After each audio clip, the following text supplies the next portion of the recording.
Hi everyone. So in this video we will do chapter number 8th. जो unit 3 का chapter 2 है, we are going to complete that chapter.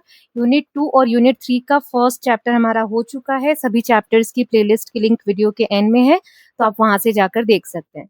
चलिए start करते हैं chapter को. So first we will see, let us do these activities before we read. तो पहले activities दी गई है, इनको हम कवर करेंगे, तब उसके बाद चैप्टर रीड करेंगे. चैप्टर का नाम है the magic brush of dreams. इसमें एक लड़की है, उसको जादू की एक ब्रश मिलती है, उससे वो क्या चीजें करती है वो सब इसमें पोयम है. ये तो पोयम के थ्रू इसमें समझाया गया है, तो हम बाद में देखेंगे. पहले एक्टिविटीज देख लेते हैं. Work in pairs, discuss the following questions, share your answers with your classmates and teacher. इसमें पहला क्वेश्चन है, mention a magical object that you would like to have, give a reason for your choice. आपके पास अगर कोई magical object आए तो आप क्या चाहेंगे, वो क्या होना चाहिए और उसका रीजन क्या है. Then what would you draw for yourself if you had a magic paintbrush and why? और आपके पास मैजिक पेंट ब्रश हो तो आप अपने लिए क्या ड्रॉ करेंगे और क्यों ड्रॉ करेंगे, रीजन देना है. Then why you use magic paint brush to draw for someone else. और दूसरों के लिए अगर ड्रॉ करना हो तो क्या आप उनके लिए कुछ ड्रॉ करेंगे. If yes why, if no why not. Then second question है, पहले क्वेश्चंस देख लेते हैं फिर मैं आंसर्स दिखा दूंगी आपको. Work in pairs, discuss instances of acts of kindness that you have heard, read or experienced. Then share your answers with your classmates and teachers. यहाँ पे आपको ग्रुप में वर्क करना है, डिस्कस करने हैं ऐसे सारे मोमेंट्स, सारे इंसिडेंट्स जो आपकी लाइफ में हुए हैं, जहाँ पर आपने देखा हो कि दया की भावना से कोई काम किया गया हो, या आपने ऐसी कोई चीज सुनी हो, पढ़ी हो या एक्सपीरियंस किया हो, तो उसको आपको शेयर करना है अपने क्लासमेट्स और टीचर्स के साथ. Then last one is work in pairs and guess the meaning of words given below and draw pictures depicting their meanings. ये जो यहाँ पे वर्ड्स दिए हैं, paint brush, joy, fortress, feast, fear, winding, twigs, boughs, then drawing, cold, इनका आपको meaning बताना है क्या होता है, और फिर पिक्चर ड्रॉ करके दिखाना है कि आप इसका क्या मीनिंग समझते हैं, और उसके बाद क्लासमेट्स और टीचर्स के साथ आपको शेयर करना है. Then at last here it is given, now arrange these words. अब ये जो वर्ड्स के आप मीनिंग लिखेंगे, इनको डिफरेंट कैटेगरीज में आपको अरेंज करना है कि कौन सा कोई सामान है, थिंग्स है इसमें से. जैसे पेंट ब्रश क्या है, एक सामान है, तो ये इस वाली कैटेगरी में आ जाएगा. अभी मैं एक एग्जांपल बता रही हूँ, अभी हम देखेंगे. एक्शन, एक्शन मतलब कोई काम जब हम कर रहे हैं तो इसमें कौन सा है, ठीक है. ड्रॉइंग, ड्रॉ करना क्या है, एक काम है, तो ड्रॉइंग इसमें आ जाएगा. Then last one is emotions. इसमें से इमोशंस कौन से, इमोशन यानी फीलिंग्स, ठीक है. तो जैसे इसमें लिखा है जॉय, जॉय यानी क्या होता है, खुशी, तो वो इसमें आ जाएगा. ठीक है. अब मैं आपको नोट्स दिखा रही हूँ. If you want these kind of notes you can connect on WhatsApp, the number is there in description box. इसमें सभी चैप्टर्स के डिटेल नोट्स रहेंगे, आप किसी भी सब्जेक्ट के लिए कनेक्ट कर सकते हैं. तो ये इंग्लिश का ये वाला चैप्टर हम देख लेते हैं, यूनिट 3 का चैप्टर 2. कुछ इस तरीके से नोट्स रहेंगे. इसमें हर जो पैराग्राफ है उसका डिटेल एक्सप्लेनेशन रहेगा, वर्ड मीनिंग रहेगा और की आइडियाज वगैरह जो एग्जाम में आते हैं. साथ ही साथ जैसे कि टाइटल जस्टिफिकेशन या थीम बेस्ड क्वेश्चंस जो आते हैं, कैरेक्टर स्केच वगैरह जो आते हैं, वो सब रहेगा.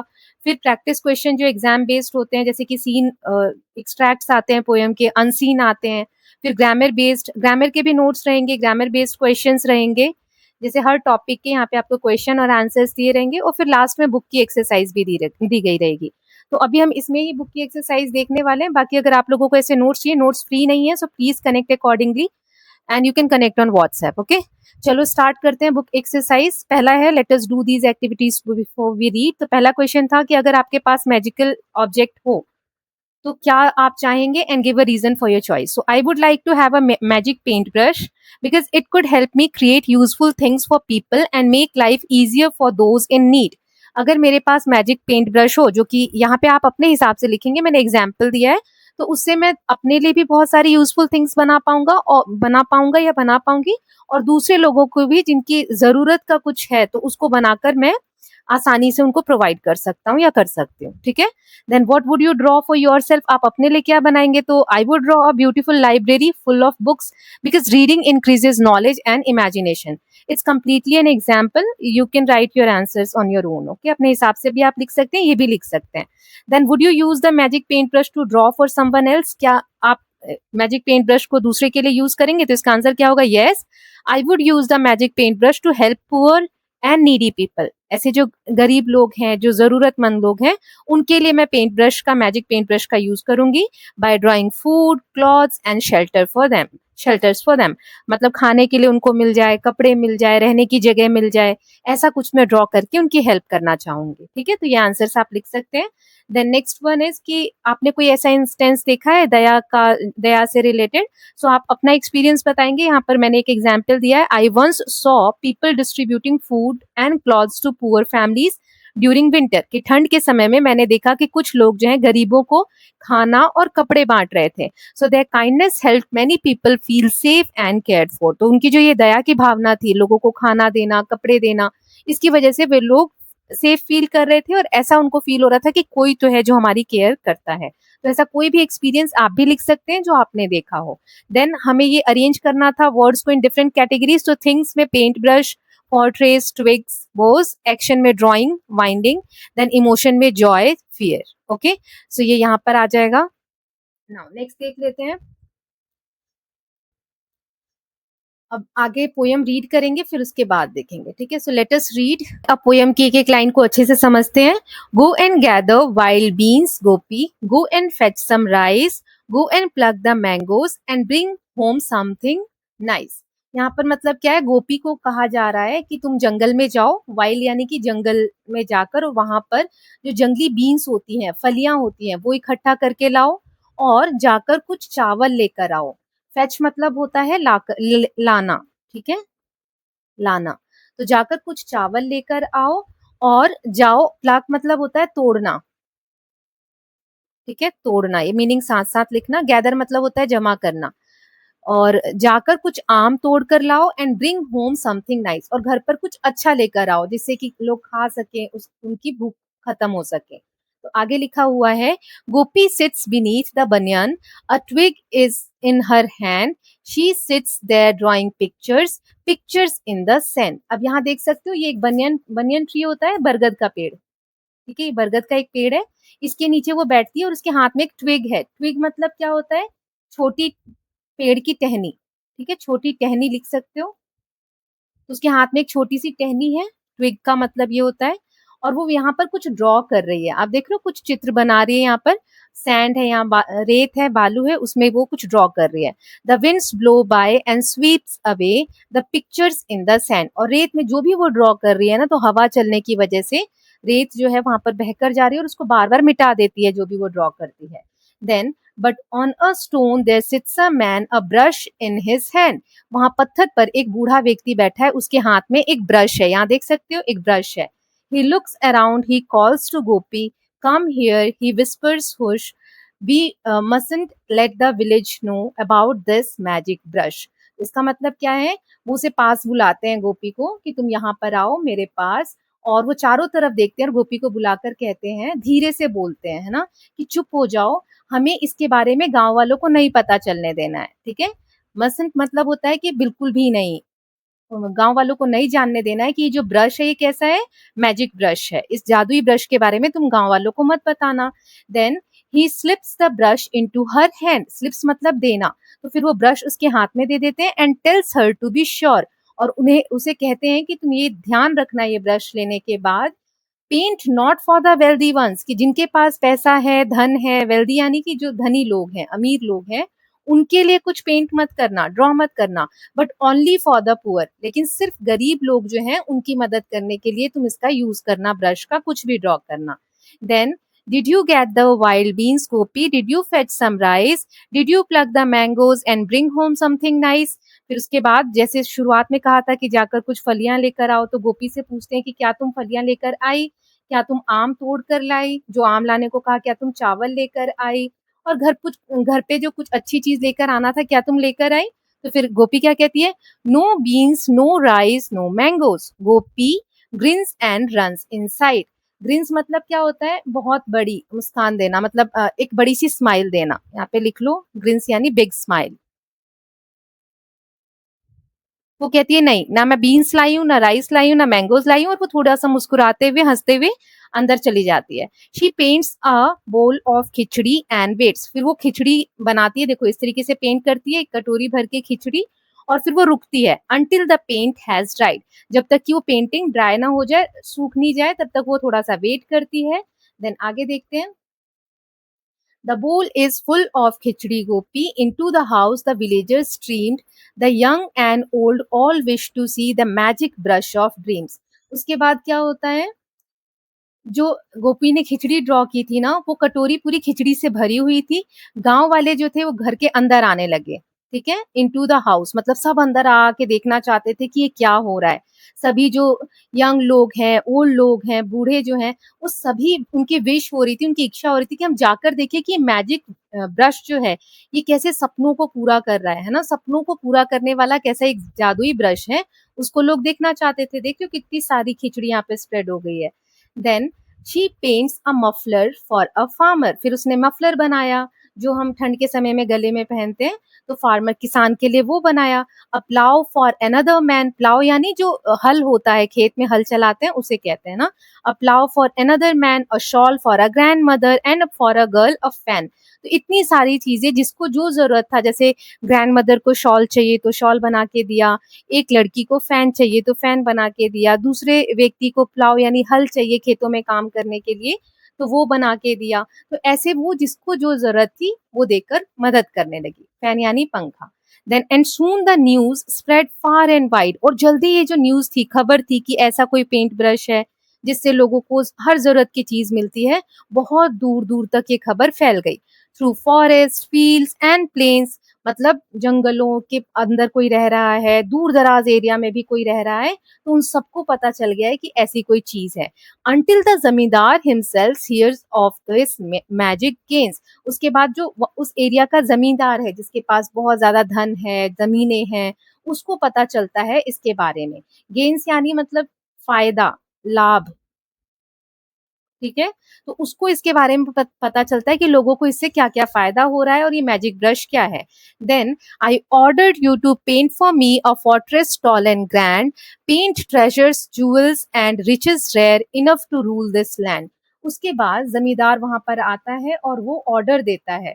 क्या कहता है कि मैं तुम्हें ऑर्डर दे रहा हूँ कि तुम मेरे लिए पेंटिंग करो, मतलब तुम मेरे लिए पेंट करो अ फोर्ट्रेस टॉल, फोर्ट्रेस मतलब होता है किला। ठीक है? फोर्ट्स जो होते हैं, किला जो होता है वो। तो मेरे लिए एक बड़ा-सा ग्रैंड विशाल एक किला बनाओ, ट्रेजर्स यानी खजाना बनाओ जिसमें ज्वेलरीज़ हो, बहुत सारी धन संपत्ति हो, एंड रिचेस रेयर मतलब होता है बहुत दुर्लभ, ऐसी धन संपत्ति, ऐसी ज्वेलरीज़, ऐसी सारी चीज़ें बनाओ जो किसी के पास ना हो। Enough to rule this land, कि मैं इतना सब कुछ मेरे पास हो जाए उस पेंटिंग से कि मैं इस पूरे ज़मीन की को रूल कर सकूँ, इस पे शासन कर सकूँ। Gopi bows and shakes her head. My lord, I can't comply. I swore to use this magic brush to help the needy by. तो उसके बाद जैसा कि वो बूढ़े व्यक्ति ने कहा था कि किसी धनी के लिए कुछ ड्रॉ मत करना, तो फिर वो मतलब होता है झुकाना, सर झुकाते हैं ना, उसको कहा जाता है। ठीक है? झुकना या झुकाना लिख सकते हो। उसके बाद गोपी बहुत आराम से कहती है, सर झुकाती है और अपना सिर हिलाते हुए कहती है, मिलॉर्ड, मिलॉर्ड यानी कि मेरे स्वामी, या जो, क्योंकि वो वहां का जमींदार है तो सब उसकी रिस्पेक्ट करते हैं।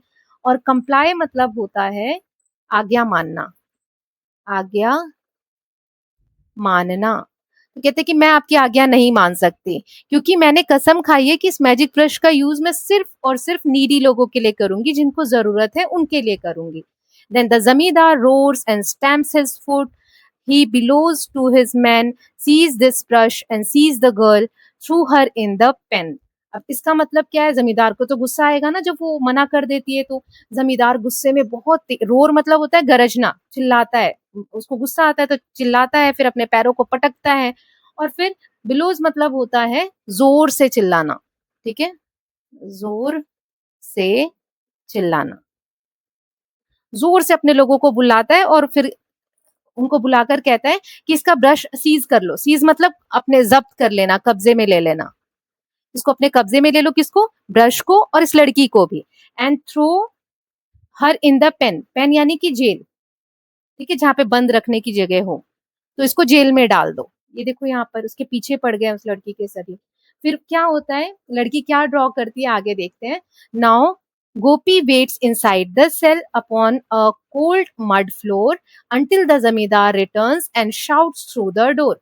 उसके बाद क्योंकि वो उसको गिरफ्तार करने के लिए कहते हैं, तो अब जो गोपी है उसको एक कोठरी में, सेल यानी कि जो जेल की एक कारागार होता है, कोठी होती है, उसके अंदर उसको बंद कर दिया गया है, तो वहाँ वहाँ वो अंदर बैठकर इंतजार करती है।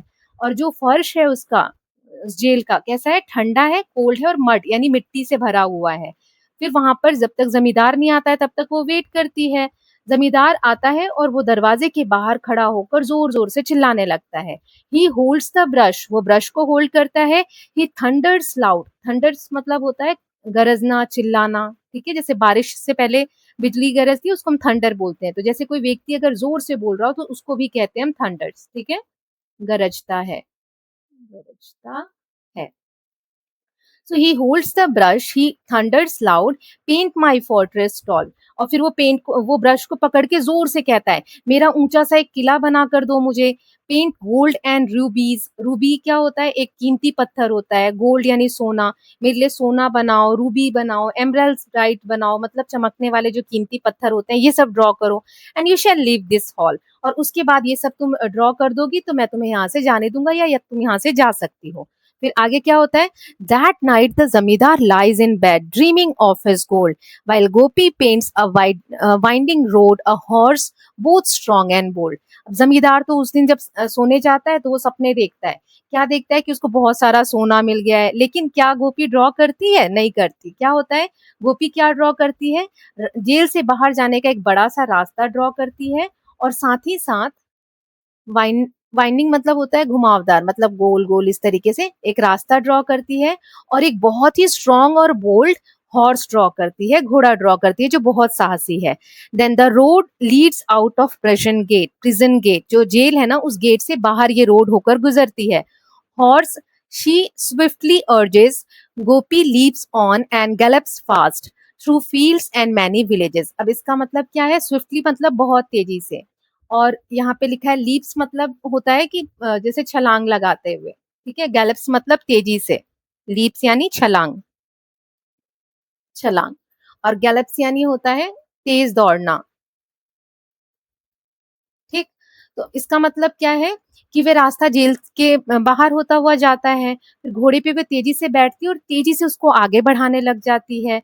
फिर उसको दौड़ाने लगती है, कहाँ से, फील्ड से, गांव से होकर, ये देखो यहाँ पे इमेज दिया हुआ है, ये ऐसे है ना, वो घोड़ा ड्रॉ करती है वहां से भागने के लिए।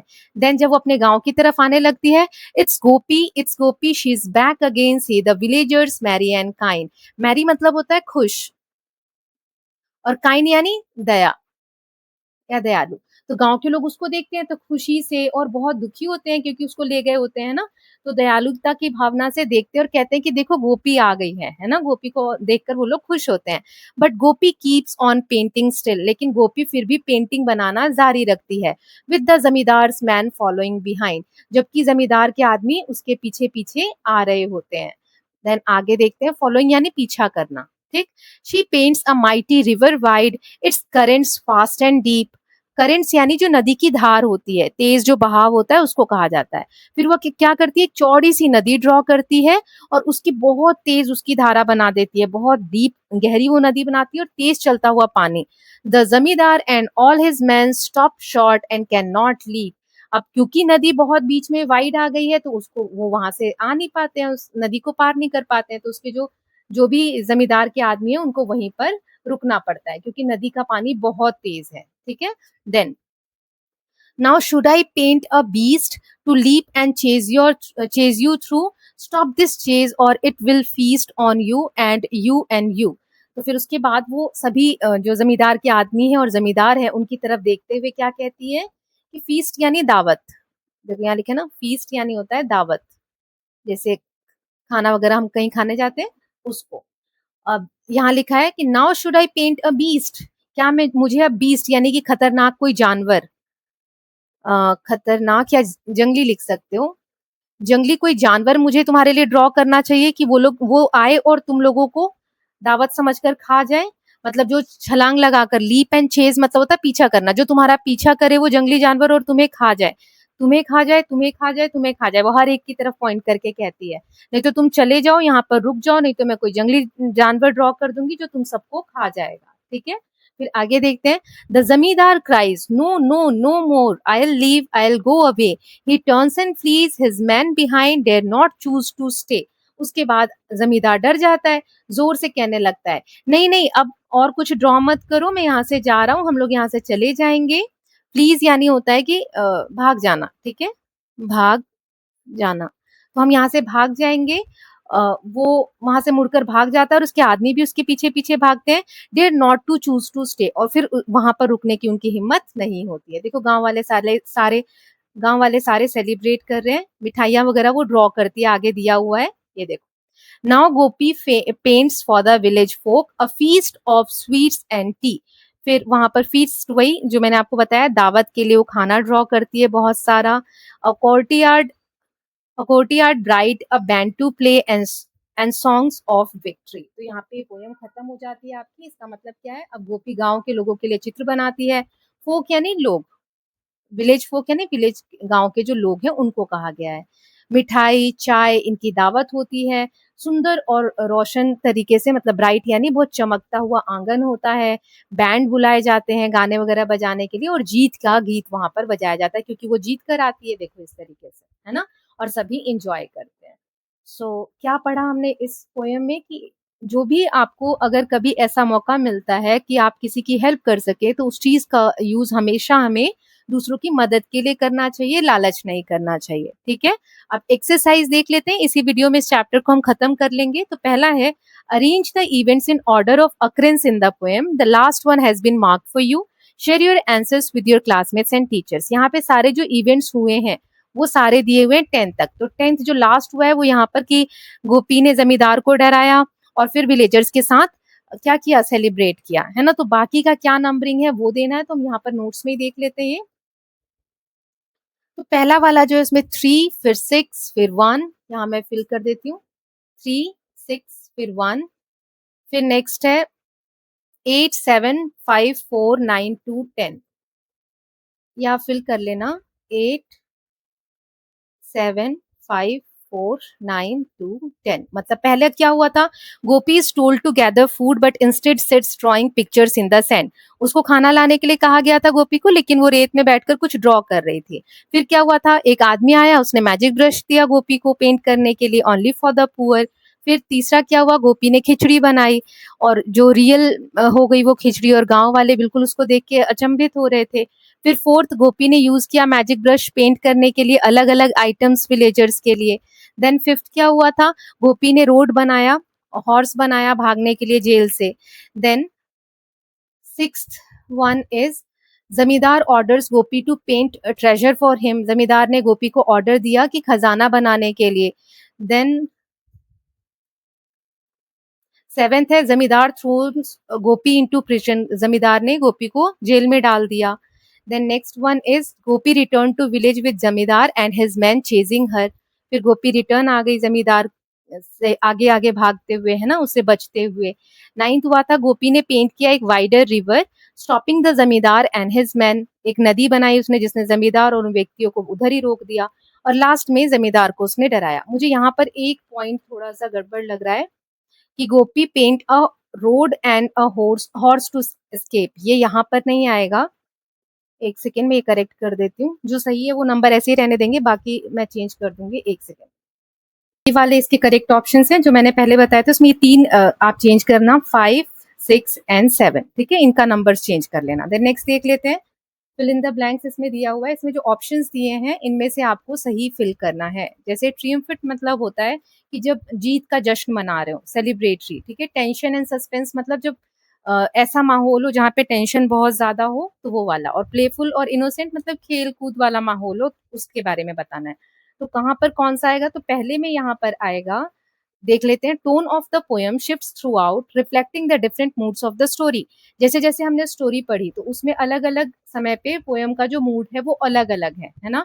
तो इनिशियली शुरुआत में कैसा है टोन पोयम में, is dash as Gopi uses her imagination to draw in the sand, and later when Zamidar enters the story the tone shifts to one of the।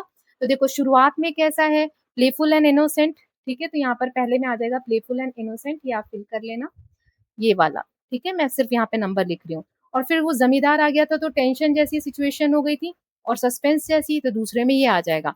फिर लास्ट में उन्होंने सेलिब्रेट किया, जीत हुई, ठीक है, तो ये वाला यहाँ पर आ जाएगा। ओके, देन नेक्स्ट है फिल इन द ब्लैंक्स हमें बताना राइम स्कीम क्या है पोएम का इसमें से। तो इसका आंसर है, देखो इसका मतलब होता है कि जब पोएम रीड कर रहे हो तो कौन कौन सी लाइन्स रिपीट हो रही है, तो ए बी सी बी ये इसका है।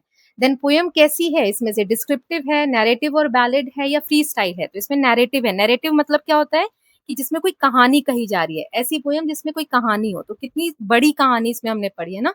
और बैलेड मतलब होता है कि जैसे कहानी गीत के थ्रू कही जा रही हो। ये पोयम में एक स्टोरी हम सुन रहे हैं और एक म्यूजिकल है, रिदमिक है, इसीलिए बैलेड। तो नैरेटिव एंड बैलेड ये इसका सही आंसर होगा, इसमें फिल कर लेना। Then give examples from the poem for the following explanation. ये जो एक्सप्लेनेशन यहाँ दिया गया है उससे मिलता जुलता पोएम से आपको बताना है कि कौन सी चीज मैच होगी। Poem is rich in imagery, creating clear pictures in readers mind. For example, जैसे इमेजरी मतलब क्या होता है कि जब आप पोएम पढ़ रहे हो ना तो आपको इमेजिनेशन में इमेजेस दिख रही हैं, जैसे कि उसने घोड़ा ड्रॉ किया या खिचड़ी बहुत सारी कैसे गांव में दिख रही होगी, लोग कैसे खुश हो रहे होंगे। तो ऐसी पिक्चर्स रीडर के माइंड में क्रिएट हो रही है। तो इसका एग्जाम्पल आपको देना है, तो कोई सी भी पोएम की लाइन लिख सकते हो जहां से आपको ये फील हो रहा हो। जैसे मैं यहाँ पर बताती हूँ, गोपी पेंट्स अ वाइंडिंग रोड, घुमावदार एक रोड बनाती है। फिर कॉमा, और नेक्स्ट लाइन इसकी थी, ये आप ऊपर से भी देख के लिख सकते हो पोएम में से, a horse both strong and bold, strong and bold. ठीक है, ये दोनों लाइनें लिख सकते हो। Then what is the effect of repetition in the line on you and you and you. इस लाइन में यू तीन बार आया, तो इस रिपीटेशन मतलब ये रिपीट हो रहा है, तो इसका मतलब क्या है। सो इसका मैं यहाँ पे आंसर लिख देती हूँ। The repetition of you creates a sense of fear, urgency and threat। ठीक है, it makes the warning more powerful and dramatic।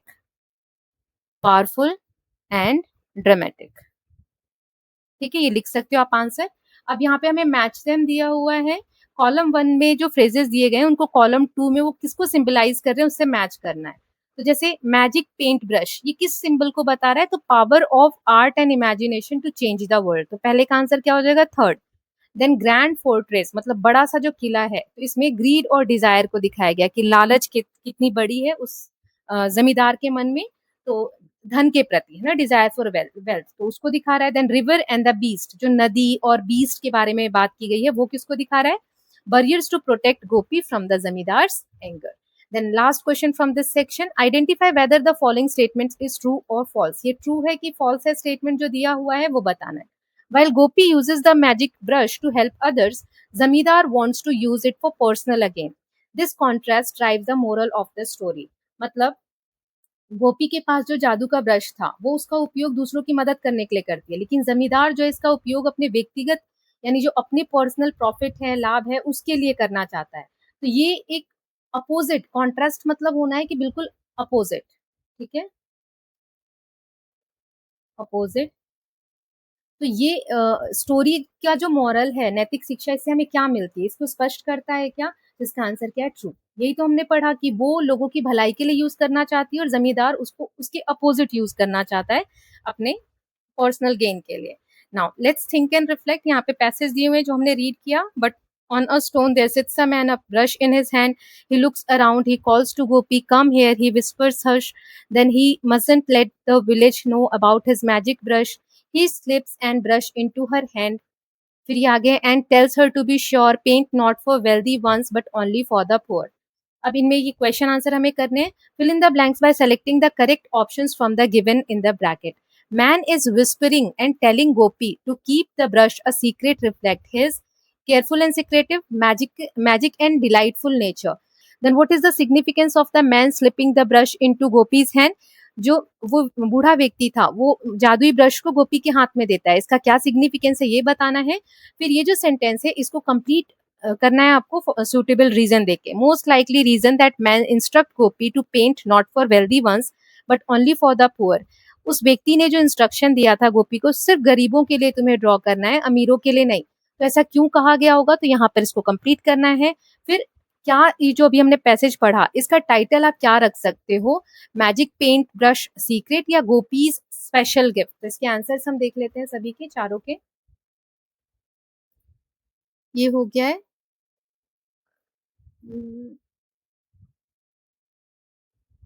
हम्म, तो केयरफुल और सिक्रेटिव आ जाएगा इसमें। Then what is the significance of man slipping the brush into Gopi's hand? It shows that man trusted Gopi. आदमी ने अपना ब्रश गोपी को दे दिया, तो इससे क्या पता चलता है? इससे ये पता चलता है कि उसको गोपी पे ट्रस्ट था और विश्वास था कि she would use the magic brush wisely and kindly. Then the most likely reason the man instruct Gopi, क्यों कहा होगा? क्योंकि वो चाहता था कि wanted the magic brush to help needy people instead of supporting greed and selflessness. Then select the most appropriate title, तो इसमें क्या आ जाएगा? मैजिक ब्रश का सीक्रेट, ये वाला। देन सेकेंड पैसेज है, ये भी रीड कर लेते हैं, फिर इसके आंसर्स देखेंगे। And soon the news spreads far and wide through forest, fields, and plains until the zamidar himself hears of his magic gains. I order you to paint for me a fortress tall and grand, paint treasure, jewels, and riches rare enough to rule this land. अब complete करना है sentence को correct reason देके। News of Gopi's magic brush spreads through forest, field and plains because of its. किस लिए फैल रही थी उसकी सारी जो ब्रश की चीजें हैं बारे में बातें, वो फैल रही थी क्योंकि उसकी एक अमेजिंग पावर थी to turn drawing into real useful things. Then why does the poet refer to things painted by Gopi's brush as magic gains? क्यों बोला गया है उसको मैजिक गेन्स, मतलब कि जादू से होने वाले प्रॉफिट जैसा क्यों बताया गया उन सभी चीजों को जो गोपी ड्रॉ कर रही है? So poet calls them magic gains because the painted objects became real and brought happiness and help to people. Then next is, इसमें से कौन सा स्टेटमेंट फॉल्स है? जैसे पहला दिया हुआ है Gopi's magic brush attracts the attention of zamindar. दूसरा है zamindar politely request Gopi to paint treasure for him. इसका आंसर है बी वाला फॉल्स है। पोलाइटली तो उसने बिल्कुल भी नहीं कहा था, चिल्ला कर कहा था। Zamindar does not politely request Gopi, he orders her to paint treasures and riches for him. Then last question इसका है, what does zamindar's demand for a fortress and jewels reveal about his character? वो जो चाहता था कि एक बड़ा सा किला बन जाए, बहुत सारा धन संपत्ति बनाए गोपी उसके लिए, तो इससे जमींदार का क्या कैरेक्टर हमें पता चलता है? एक तो ये कि वो ग्रीडी था, लालची था, सेल्फिश था, और हंग्री, उसके जो धन के प्रति और पावर के प्रति जो भूख थी वो बहुत ज्यादा थी। ठीक है, तो ये इसका आंसर हो गया। चारों क्वेश्चंस हमने देख लिए इसके। आंसर द फॉलोइंग क्वेश्चन, तो यहाँ पे 7 क्वेश्चन है, इनके आंसर देखने तो एक एक करके देखेंगे। पहला क्वेश्चन है, explain why Gopi made the right decision by refusing to paint for zamindar. सही डिसीजन क्यों था गोपी का कि उसने मना कर दिया जमींदार के लिए नहीं बनाना है उसे कुछ भी? So Gopi made the right decision because Zamidar was selfish and wanted to misuse the magic brush for wealth and power. Gopi stayed loyal to her promise of helping poor and needy people instead of supporting greed. The next is Gopi threatens to draw a beast to scare away the Zamidar. वो कहती है कि मैं beast draw कर दूंगी, है ना, डराने के लिए जमींदार को। Justify her action, how would you have dealt with the situation differently? आप कैसे डील करते अगर आप उस सिचुएशन में होते तो? So Gopi action was justified because she was protecting herself. वो खुद को प्रोटेक्ट कर रही थी, इसीलिए तो उसने कहा कि मैं ऐसा बीस्ट ड्रॉ कर दूंगी, और स्टॉप करने के लिए जमींदार को, ताकि मैजिक ब्रश का मिसयूज ना हो सके। She used intelligence instead of violence. उसने वायलेंस नहीं यूज किया कि मार धाड़ ये सब नहीं किया, उसने अपनी बुद्धिमत्ता का, अपनी बुद्धिमानी का प्रयोग करके सिर्फ उसने कहा कि मैं ऐसा ड्रॉ कर दूंगी। इन द सेम सिचुएशन आप क्या करते हैं? तो यहाँ एग्जाम्पल मैंने दिया है, I would also try to stop the zamindar peacefully. मैं भी शांतिपूर्ण तरीके से रोकने की कोशिश करती with the help of villagers. Then third question is, what is significance of Gopi celebrating with the villagers at the end of the poem? क्या इसकी महत्ता है कि वो लास्ट में सेलिब्रेट कर रही थी गांव वालों के साथ? तो celebration shows the victory of goodness and kindness over the greed and cruelty. It also highlights the happiness and unity of villagers after Zamindar's defeat. The next is, compare Gopi's use of magic brush to how the Zamindar would have used it. जो गोपी ने use किया magic brush का और जमींदार use करता, इसमें compare क्या कर सकते हैं हम? So Gopi use the magic brush to help poor people by drawing useful things for them. On the other hand, Zamindar wanted to use it for personal wealth, luxury and power. Okay, 4 हो गए। पांचवा है, what can be inferred about Gopi's character based on her refusal to follow zamindar's order? Gopi के character के बारे में हमें क्या पता चलता है वो जमींदार के ऑर्डर्स को मना कर देती है तो?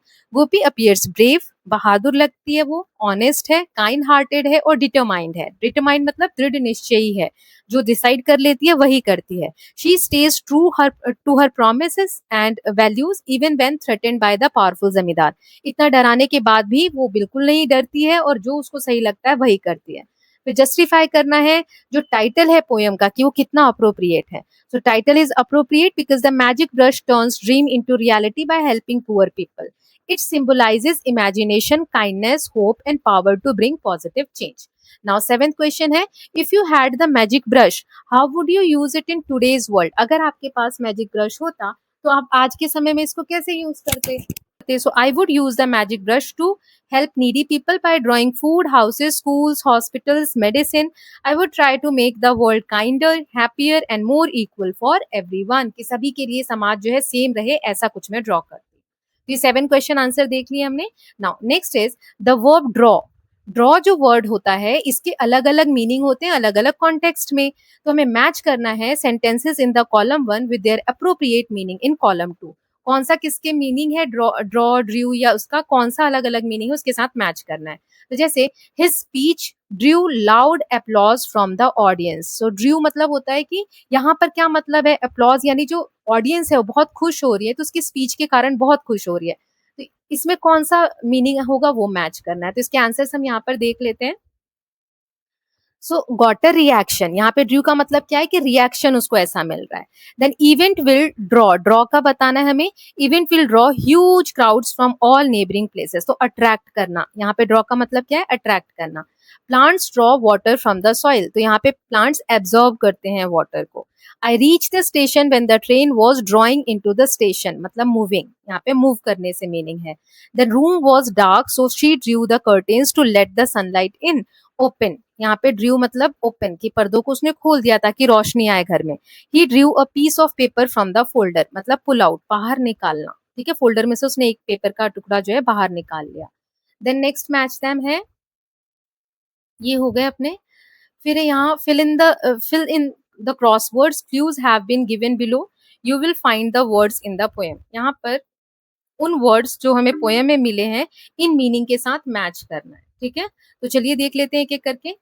हम पहले क्रॉस वाला देख लेते हैं कि fastest pace of horse. Horse बहुत तेज चल रहा है तो फिर उसका क्या होगा, गैलप.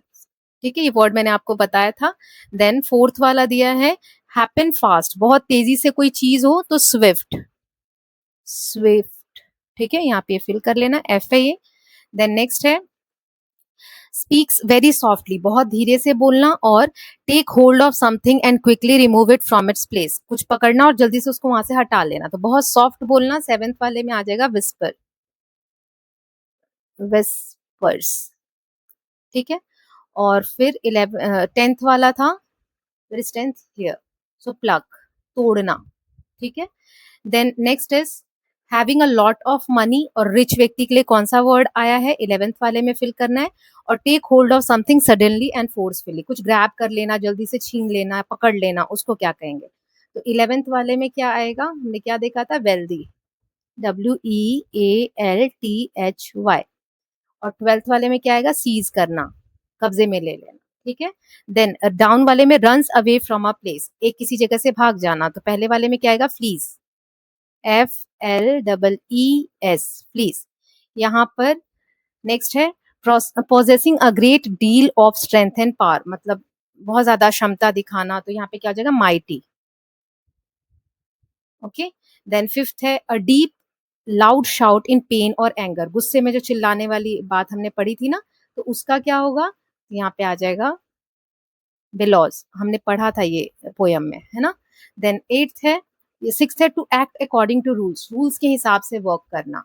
6th वाला यहाँ पर क्या आएगा, कंप्लाई. उसने कहा था ना कि मैं आपकी बातों को नहीं मानूंगी, not comply. Then moved in a continuous flow in a specific direction, एक दिशा में या एक किसी पर्टिकुलर दिशा में कंटिन्यूअसली फ्लो होना, तो उसे कहते हैं स्ट्रीम, धारा. ठीक है, STREAMED, स्ट्रीम. ठीक, then win after overcoming an enemy, enemy को हराकर जीत हासिल करना. तो क्या होता है, विक्ट्री, विक्ट्री. ठीक, ये फिल कर लेना.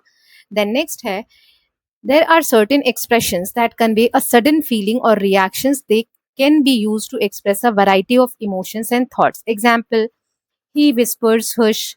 Hush denotes the act of silencing someone. किसी को चुप कराते तो बोलते ना श, वो वाला साउंड ये बताता है ना. तो ऐसे ही यहाँ पे कुछ एक्सप्रेशंस दिए हुए हैं, इसमें कौन सा मैच होता है वो हमें बताना है. जैसे फ्यू मतलब क्या होता है, रिलीफ जब हो, बिल्कुल आराम वाली बात है ना, तो 5। एक एक कब बोलते हैं, अलार्म के लिए, ठीक है। आउच, आउच कब बोलते हैं, जब पेन में हो, ठीक।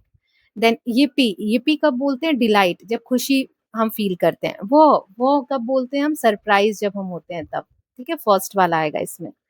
देन उप्स कब बोलते हैं, जब हमसे कोई गलती हो जाए, है ना, ये वाला, तो थर्ड वाला आएगा इसमें, मिस्टेक हो जाए। हे, हे कब बोलते हैं, जब हमें किसी का अटेंशन चाहिए चाहिए होता है तब, अट्रैक्ट अटेंशन, ठीक है। अब इनसे हमें सेंटेंस क्रिएट करना है, तो जैसे फ्यू से क्या क्रिएट कर सकते हो, इसमें देख लेते हैं हम।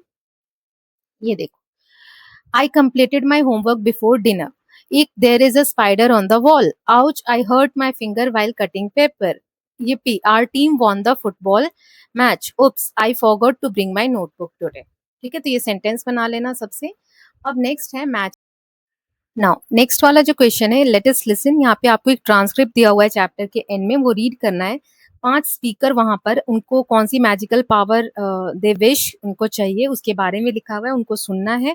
फिर 1 से लेके 7 तक जो स्टेटमेंट दिए गए हैं उनको मैच करना है कि किसका ये स्टेटमेंट है, कौन से स्पीकर का। ओके, 2 स्टेटमेंट्स ऐसे हैं जो आपको नहीं जरूरत है, तो वो आप स्किप कर देंगे। तो चलिए पढ़ लेते हैं। ट्रांसक्रिप्ट ये है आपका, the magic brush of dreams. तो स्पीकर 1 जो पहला है वो क्या कहता है, if I could have any magical power, अगर मेरे पास कोई मैजिकल पावर होती, I had choose the ability to predict the future. तो मैं भविष्य को प्रिडिक्ट करने का, भविष्य मतलब भविष्यवाणी करने की शक्ति चुनता।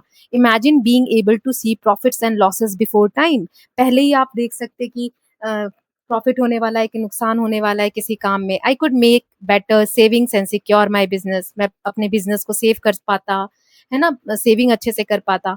साथ ही साथ I had use it to help others make wise financial decision as well, और मैं दूसरों की भी मदद करता कि वो जो भी उनके फाइनेंशियल पैसों से रिलेटेड जो डिसीजंस हैं वो अच्छे से ले सके।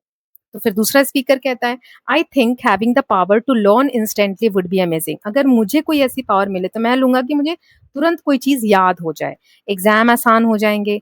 I have more time for activities I enjoy like playing cricket. अब मैं एग्जाम की तैयारी जल्दी कर लूंगा तो मुझे खेलने का टाइम मिलेगा। I could remember everything, it would make life so easier. मुझे सब याद रहेगा, लाइफ कितनी आसान हो जाएगी।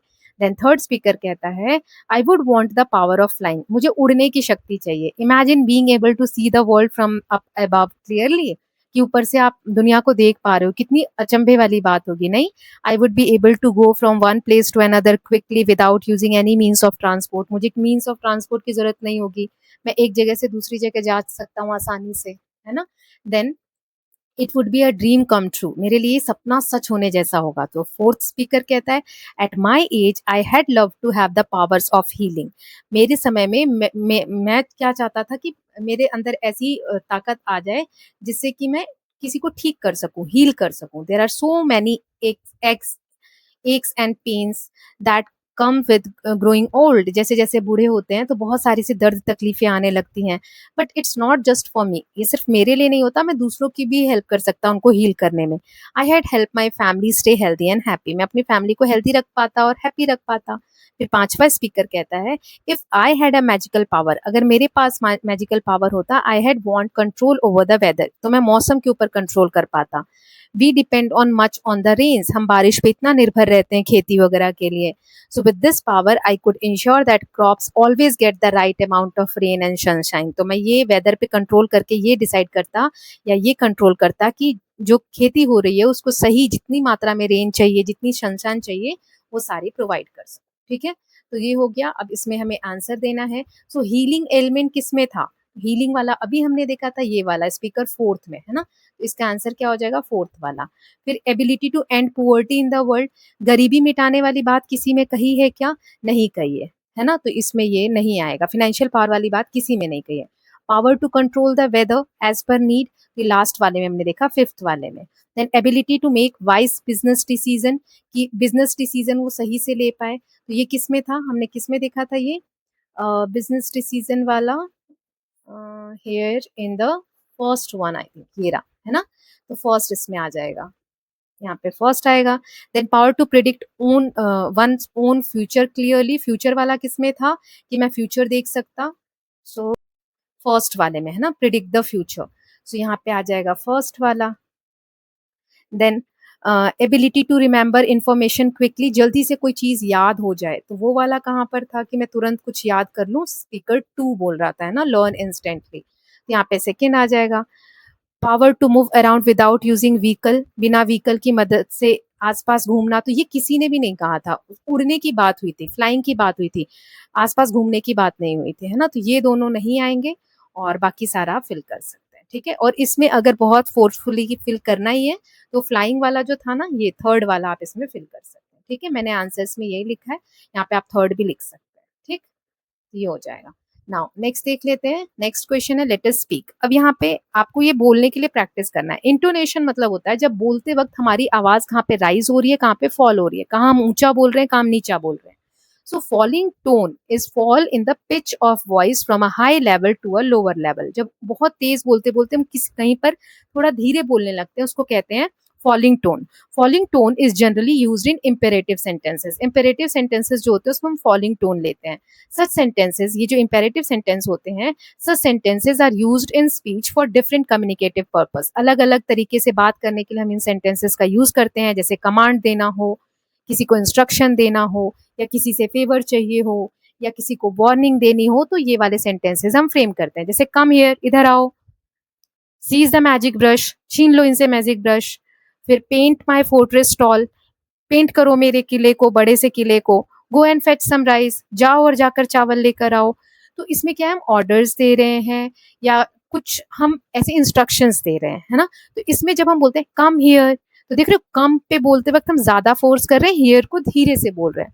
Seize the magic brush, brush को हम आसान बोल रहे हैं, सीज को हम थोड़ा सा तेज बोल रहे हैं। पेंट माई फोर्ट्रेस टॉल, है ना, फॉल हो रही है हमारी आवाज लास्ट में जाते जाते। Now work in pairs take turns to make request for the following formal and informal situation। यहाँ formal situation दी है, informal situation दी है, इनको इन पे आपको वर्क करना है। और you may use the following phrases when you make the request। आपको रिक्वेस्ट करके दिखाना है, जैसे you request your teacher to organize a class picnic, तो क्या होगा इसका आंसर, यू रिक्वेस्ट, हमें रिक्वेस्ट करना है टीचर से कि क्लास पिकनिक के लिए ऑर्गेनाइज करो फॉर्मल तरीके से, है ना। Would it be possible to organise a class picnic next month ma'am, ऐसे हम पूछेंगे, है ना। Then you request your class teacher for an extra sports period, तो would you mind giving us an extra sports period since we missed one last week ma'am, ऐसा आप लिख सकते हैं। then you request your activity in charge teacher to include you in the upcoming inter school event, so I would like to request you to include me in the upcoming inter school competition या event ma'am. अब informal request जो बोला है, जैसे आपको अपने भाई से, बहन से, सिबलिंग से रिक्वेस्ट करना है to help you complete your project, कि आपके प्रोजेक्ट को कंप्लीट कर दें। तो देखो यहाँ पे कैन है ना, ऊपर हम वुड लगा रहे थे, पोलाइट वे में बोल रहे थे, यहाँ क्या कहेंगे, can you please help me finish my project today. Then you request your mother to enroll you in dance class, आप अपनी मम्मी से रिक्वेस्ट करना चाहते हैं कि मुझे डांस क्लास में मेरा एडमिशन करा दो, तो कैसे बोलोगे, mom can you please enroll me in dance class, I really want to join. Then third है, यहाँ कोई हम रिक्वेस्ट ऐसा नहीं बोल रहे जैसे हम स्कूल में फॉर्मल तरीके से बोलते हैं, है ना, मैम या रिक्वेस्ट, बहुत आसान से अपने नॉर्मल भाषा में हम बोल रहे हैं। You request your cousins to spend the weekends with you, so hey can you come over this weekend, we will have lots of fun together। so इस तरीके से इनफॉर्मल वे में हम बोल सकते हैं, ठीक है। तो ये हो गया हमारा लेट अस स्पीक वाला part. Now last one is let us right. अब यहाँ पर हमें क्या करना है, इमेजिनेटिव ऐसे लिखना है आपको, या इमेजिनेटिव एसे क्या होता है, इमेजिनेटिव से आप समझ रहे हो इमेजिन कर पाना। सो ये एक तरीके का क्रिएटिव राइटिंग होता है जहाँ पे राइटर्स अपने इमेजिनेशन का यूज करते हैं। Imaginative essay can be based on real life events, observation और experiences. It is usually descriptive piece और अ पर्सनल रिफ्लेक्शन। ये एक तरीके का डिस्क्रिप्टिव पीस होता है या पर्सनल जो हमारा फीलिंग है, जो हमारे एक्सपीरियंस है, उसको हम शो करते हैं, ना। तो यहाँ पर एक सैंपल दिया हुआ है इमेजिनेटिव एसे का, इसे हम रीड करेंगे और वो मैं आपको बता दूंगी, अभी रीड कर लेंगे। Then complete the given checklist based on your observation and understanding of what an imaginative essay include, share the answers with your classmates and teachers. Title, एक रेलिवेंट टाइटल होगा, फिर इंट्रोडक्शन होगा जहाँ पे ओपनिंग सेंटेंस को reader के attention को attract करने के लिए लिखना है, फिर clear statement of setting, situation and main ideas होने चाहिए। एस्टैब्लिश द टोन, टोन कैसा है ऐसे का, प्लेफुल, सीरियस या adventurous. Introduce the narrator briefly, then setting the context, इसमें जैसे description of setting to create a mental picture, किस setting में कहानी को आप बता रहे हैं, ऐसे आपका है जैसे जंगल के बारे में है या किसी बहुत नॉइज़ी सिटी के बारे में, तो आप ऐसी चीज़ें लिखोगे जिससे माइंड में एक इमेज क्रिएट हो, है ना? टाइम फ्रेम क्लियर होना चाहिए कि पुरानी बात है कि अभी की बात है कि फ्यूचर की बात है, आप फ्यूचर का सोच रहे हैं। फिर थोड़ा-सा एक्सप्लेनेशन देंगे, एनी यूनिक और imaginative elements, example powers, fantasy of the world. Then characters कौन-कौन से हैं तो उनके बारे में मेन कैरेक्टर को इंट्रोड्यूस करोगे विद यूनिक ट्रेट्स, उनकी जो यूनिक कैरेक्टरिस्टिक्स हैं। सपोर्टिंग कैरेक्टर्स के बारे में ब्रीफली डिस्क्राइब करोगे। सेंट्रल आइडिया, क्या एक सिंगल पावरफुल आइडिया है, नैरेटिव है, उस पे फोकस करोगे। Logical flow of the event, ऐसा नहीं कि यहाँ पे कुछ लिख दिया और कहानी का एक सीक्वेंस फ्लो होना चाहिए कि पहले ये हुआ, फिर ये हुआ, फिर ये हुआ, है ना? Even if the story involves imagination और फैंटेसी। देन लैंग्वेज और स्टाइल कैसी होनी चाहिए, तो सेंसरी डिटेल्स आपको sight, sound, touch, smell and taste to enhance the narrative और अट्रैक्टिव बनाने के लिए, है ना? Then resolution, key turning points or moments of realization, resolution of main idea, clear takeaway, और लास्ट में फिर conclusion लिखोगे. And on a reflective or thought provoking note, summarizes the main passage or leave the readers with a strong final impression. Last में आप summarise करोगे अपने जो भी मेन आइडिया आपकी उसमें था ऐसे में, है ना?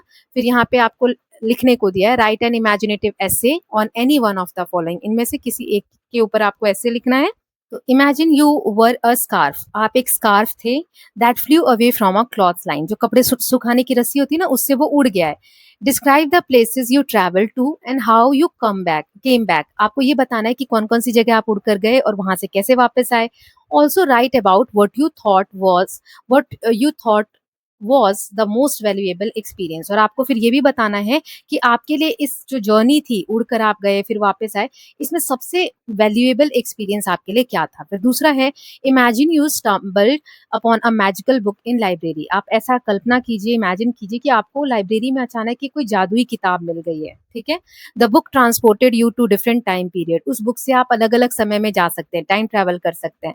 आपको अपना एक्सपीरियंस बताना है और इंपॉर्टेंट लर्निंग भी बतानी है। ये दोनों ही मैं आपको दिखा देती हूँ। उससे पहले हम यहाँ पर जो ये ऐसे दिया हुआ है ना, उसको रीड कर लेते हैं, फिर इन दोनों के आंसर्स देख लेंगे, ठीक है। चलो पहले ये वाला ऐसे हम देख लेते हैं। My life as eco flash के रूप में मेरा जीवन क्या है। Imagine an ordinary 13-year-old student who is also a secret super hero protecting the environment. ये एक आपको कल्पना करनी है कि एक 13 वर्ष की बच्ची है या बच्चा है और वो पर्यावरण को प्रोटेक्ट भी कर रहा है, सुपर हीरो भी है, लेकिन कोई जानता नहीं है, ठीक है। That's my life as eco flash, इसीलिए यहाँ पर इको फ्लैश के रूप में अपने जीवन के बारे में बताया गया है। By day I am Meenu, an ordinary grade 8 student, normal दिनों में तो मैं मीनू हूँ, कक्षा 8 की सामान्य सी छात्रा हूँ।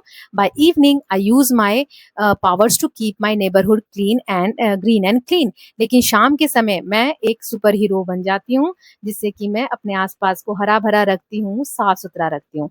As eco flash I have the ability to grow plants, eco flash के तौर पे मैं प्लांट्स ग्रो कर सकती हूँ, वाटर प्यूरिफाई कर सकती हूँ, पोल्यूटेड एयर को क्लीन कर सकती हूँ with my wave of my hands. I wear a green suit here you can see with a glowing leaf symbol and carry a small seed pouch। देखो एक बीज का मैं एक वो रखती हूँ, पाउच रखती हूँ, that holds magic seed to restore damage area. कोई ऐसा एरिया जहाँ पे पेड़ नहीं है तो वहां पर वो मैजिक सीड्स डाल देती हूँ, तो वहां पर फिर से पेड़ आ जाते हैं। My mission is to fight pollution, मेरा मिशन है कि पोल्यूशन के अगेंस्ट लड़ना, पेड़ों को बचाना, लोगों को एजुकेट करना कि अपने प्लानट की हम केयर करें।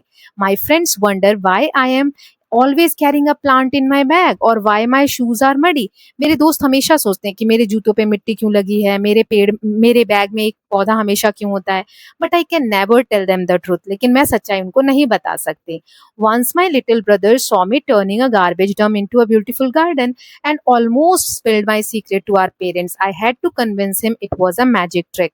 तो फिर वो अपने एक बार क्या होता है, उसके छोटा भाई उसको देख लेता है कि कैसे एक गार्बेज मतलब कचरे के ढेर को सुंदर सा गार्डन बना देती है, और वो सीक्रेट बताने वाला होता है उसके पेरेंट्स को, लेकिन कैसे भी करके वो मना लेती है कि नहीं नहीं ये तो एक मैजिक ट्रिक थी, ऐसा कुछ नहीं है, तुम मत बताना पेरेंट्स को, ऐसा कुछ भी नहीं है।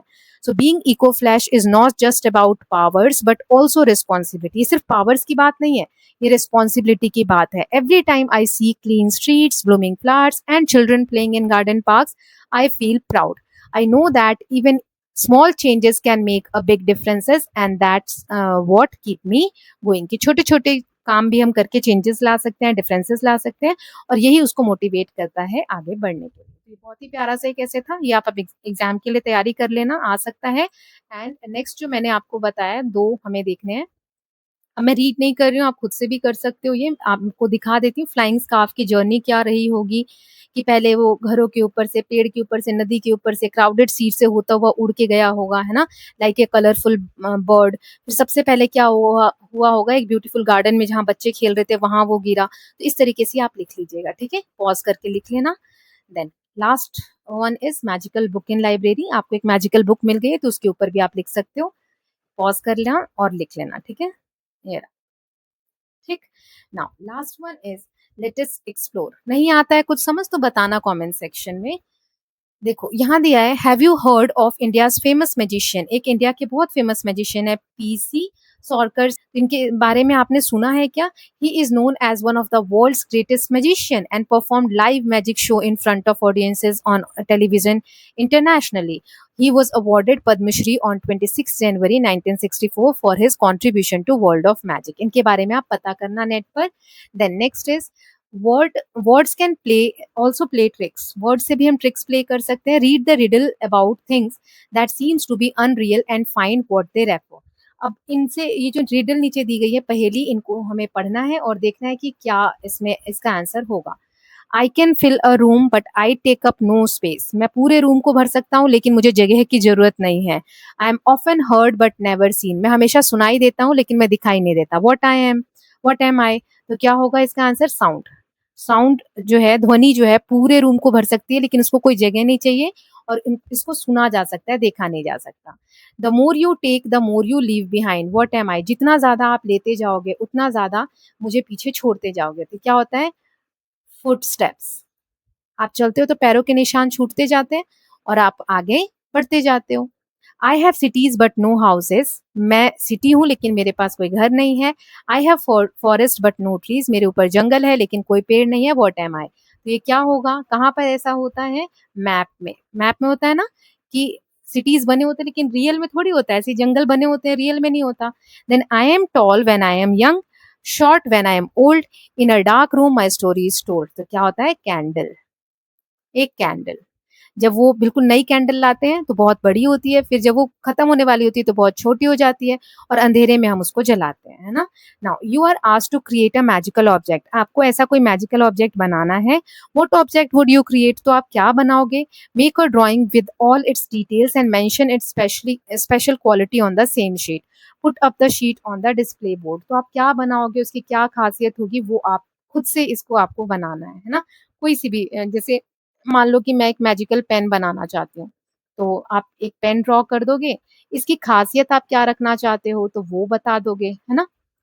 जैसे कि ये पेन ज़रूरतमंद लोगों की मदद करेगा या कोई भी उपयोगी चीज़ इससे आप लिख सकते हो उसको रियल बना देगा, ऐसे ही आपको खुद से क्रिएट करना है, ठीक है? तो इसके साथ हमारा यूनिट नंबर 7 8 भी हो गया है ना? अब लास्ट इसका रह गया यूनिट 3 का स्पेक्टेक्युलर वंडर्स। तो ये हम नेक्स्ट वीडियो में देख लेंगे। So I hope all of you are loving these videos. Notes के लिए आप व्हाट्सएप पे कनेक्ट कर सकते हैं। Please take care of yourself, keep learning, keep revising and don't forget to subscribe the channel for more such videos. और मैं कौन से सब्जेक्ट का फटाफट कौन से चैप्टर सबसे पहले कवर करने हैं वो मुझे बता दीजिए। Okay, take care, bye.